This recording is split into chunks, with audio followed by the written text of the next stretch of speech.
చెప్పండి. తేజస్విని ఎగువ ప్రాంతాల్లో కురిసిన భారీ వర్షానికి హిమాయత్ సాగర్ అదేవిధంగా ఉస్మాన్ సాగర్ నుంచి భారీ ఎత్తున వరద నీరు వస్తుంది.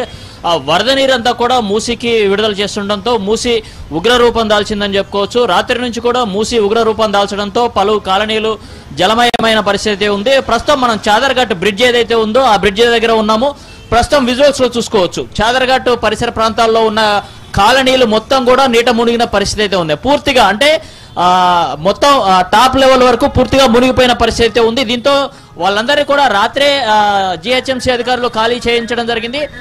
మొత్తం దాదాపు ఇక్కడ ఉన్న దాదాపు 150 ఫ్యామిలీలని ఇక్కడ నుంచి మొత్తం తరలించడం జరిగింది పునరావాస కేంద్రాలకు. అదేవిధంగా ఈ మూసీ పరివాహక ప్రాంతంలో బాపు ఘాట్ దగ్గర నుంచి మొదలు పెడితే నాగోల్ వరకు ఉన్న ముంపు ప్రాంతాలు ఏవైతున్నా ఆ ముంపు ప్రాంతాల వాళ్ళందరినీ కూడా ఖాళీ చేయించడం జరిగింది. దాదాపు 3500 మందికి పైగా పునరావాసాలకు తరలించడం జరిగింది. మరోవైపు ఎగువ ప్రాంతాల నుంచి భారీగా వరద వస్తుండటంతో ముంపు ప్రాంత వాసులందరూ కూడా అప్రమత్తంగా ఉండాలని చెప్పేసి చెప్పడం జరిగింది. ఇప్పటికే జిహెచ్ఎంసీ కమిషనర్ ఉదయం నుంచి కూడా మూసీ పరివాహక ప్రాంతంలో పర్యటిస్తూ అక్కడ జోనల్ కమిషనర్ అప్రమత్తం చేస్తున్న పరిస్థితి ఉందని చెప్పుకోవచ్చు. మనం ప్రస్తుతం చాదర్ఘట్ వద్ద ఉన్న లో లెవెల్ బ్రిడ్జ్ ఏదైతే ఉందో అది పూర్తిగా మునిగిపోయింది. ఆ పక్కన ఉన్న టెంపుల్ గానీ అదేవిధంగా మొత్తం కూడా ఈ పరివాహక ప్రాంతం మొత్తం కూడా నీట మునిగిన పరిస్థితి అయితే ఉందని చెప్పుకోవచ్చు.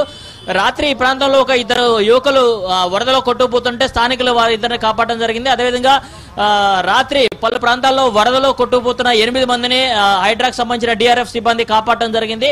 మొత్తంగా చూసుకుంటే ఇప్పటివరకు ఎలాంటి ప్రాణ నష్టం జరగకుండా అధికారులు అయితే చర్యలు తీసుకున్నారు. అయితే ఈ రోజు రేపు భారీ వర్షాలు ఉన్న నేపథ్యంలో అధికారులంతా కూడా అప్రమత్తంగా ఉండాలని చెప్పేసి ప్రజలకు సూచిస్తున్నారు. ఏదైతే ఎగువ ప్రాంతాల్లో కురుస్తున్న భారీ వర్షంతో మూసీకి పెద్ద ఎత్తున వరద నీరు వస్తుంది. దీంతో లోతట్టు ప్రాంత వాసులంతా అప్రమత్తంగా ఉండాలని చెప్తున్నారు. మరోవైపు ఎంజీబీఎస్ బస్ స్టాండ్ వద్ద రాత్రి మొత్తం కూడా నీట మునిగిన పరిస్థితి ఉంది. దీంతో అక్కడ బస్సుల్లో రాకపోకలు పూర్తిగా నిలిపివేసిన పరిస్థితి ఉంది. దీంతో దసరాకి ఊర్లకు వెళ్లాల్సిన వాళ్ళంతా కూడా ఇబ్బంది పడుతున్నారు. బస్ స్టాండ్కి వస్తే ఇక్కడ బస్సులు లేవని చెప్పడంతో వాళ్ళంతా కూడా ఇటు మళ్ళీ సిబిఎస్ అదేవిధంగా జేబీఎస్ కి వెళ్తున్న పరిస్థితి ఉంది. ఇక్కడికి అంటే ఇటు విజయవాడ వెళ్లే వాళ్ళంతా కూడా దిల్సుఖ్ నగర్ అదేవిధంగా ఎల్బీ నగర్ కి వెళ్లాలని చెప్పి సూచిస్తున్నారు.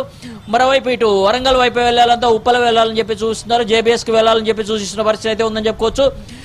ఉదయం నుంచి కూడా ఇక్కడ జేబీఎస్ అంటే ఎంజీబీఎస్ బస్ స్టాండ్ వద్ద చుట్టూ కూడా వరద నీరు వచ్చేయడంతో ప్రయాణికులు తీవ్ర